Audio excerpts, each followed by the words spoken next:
If you watch my last video on these steel plates that I use to deflect heat so I don't light my food on fire, this is the one I've been using. I got this one on Amazon, and I reached out to the company that made it, and they can't do any custom orders on Amazon. They can't really do anything, so they do sell direct. I'll put the link below. But what they made me, if you watched the other video, I wished that this is 12 by 12. I wished that it was 12 by 13 so I could stick it right there. And guess what?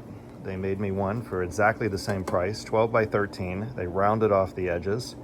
All I did was take a sander and sand just down the cut area so that I didn't, I don't slice my fingers when I'm trying to move it.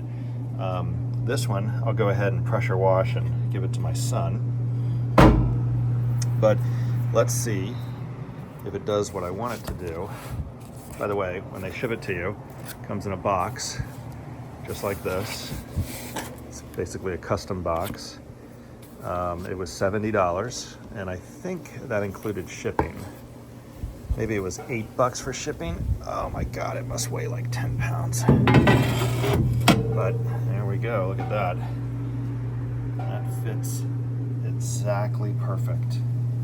Now, I don't know what I'm going to do with it there, but I was storing it right over here, and that was getting to be a little bit annoying trying to get it. So now I can stick it there. Anyway, fits perfectly. I guess I could use it to warm food or something, but what I'm going to do right now is season it. So I'm going to spray it with a little olive oil, get it up to about 600 degrees, and then I'm going to cook some steaks. So we'll give it a maiden voyage here. But I'll put the link down below. You can buy one of these yourself if you want to try experimenting with indirect heat like this. Stay tuned.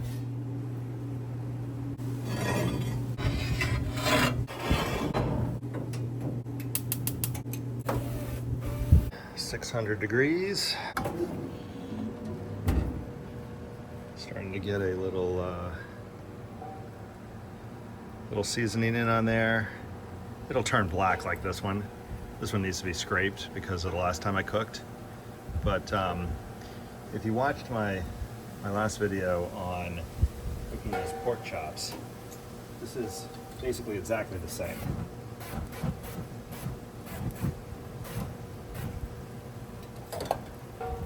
We're just gonna do some fillets right here. 2 fillets, and this is the end of a ribeye that I butchered down, cut down myself.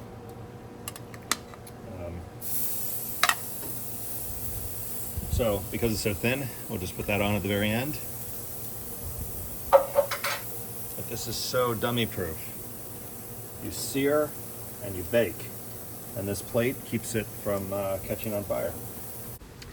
All right, we're a little over 600 degrees, and they are looking good. I'm gonna flip them.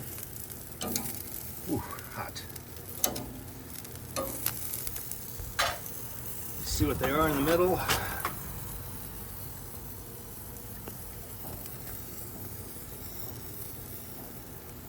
$123. Ooh, 90. So that one's thinner. I'm going to take this one, put it right down there, close this up again. All right, let's see how we're doing. At 115, that's great.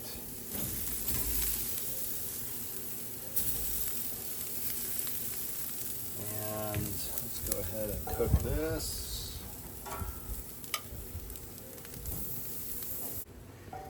So let's see what's really going on with these. This one is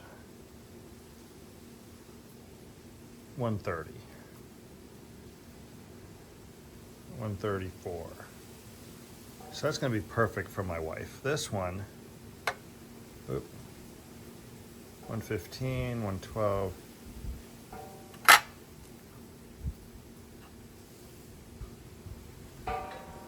Yeah, this one's a bit rare, so I'm going to stick that one back in on top. I'll heat this one up in a second, after I flip this one. Look at that sear. That sucker's done. So as you can see, this is almost like sous vide. You get just that little bit of extra done, little tiny 1/8 of an inch, and the rest of it is just solid rare all the way through. I love this technique, I'm addicted. Thanks for watching. See you next time.